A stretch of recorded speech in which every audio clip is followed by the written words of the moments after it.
1898 সালের 1 এপ্রিল জন্মগ্রহণ করেন বিখ্যাত মার্কিন প্রতিভাধর ব্যক্তি উইলিয়াম জেমস সিডিস।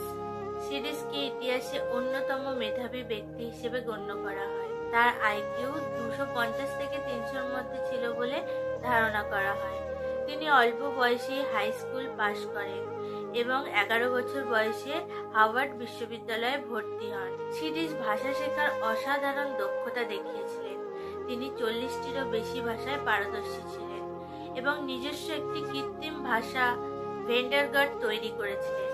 তবুও তিনি তার জীবনের বেশিরভাগ সময় সাধারণ জীবনযাপনে কাটান এবং গণমাধ্যম এবং পাবলিক লাইমলাইট থেকে দূরে থাকতে চেয়েছিলেন। ছোটবেলা থেকেই সিডিসের বুদ্ধিমত্তা ছিল অসাধারণ। সিডিস মাত্র 18 মাস বয়সে বই পড়তে শিখেছিলেন। 8 বছর বয়সে তিনি 8টি ভাষায় পারদর্শী হয়ে ওঠেন। এর মধ্যে ছিল Latin, Greek, German, Russian, French, Hebrew, তুর্কি, আর্মেনিয়ান।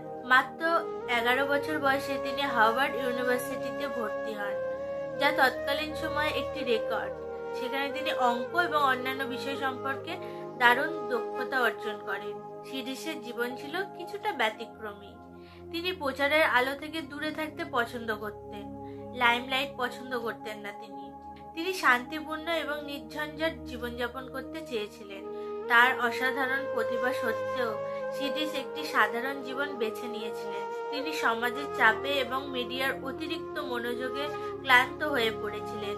উইলিয়াম জেমস সিডিসের গল্প আমাদের শেখায় যে প্রতিভা এক আশীর্বাদ হলেও কখনো কখনো তা বোঝার মতো হতে পারে।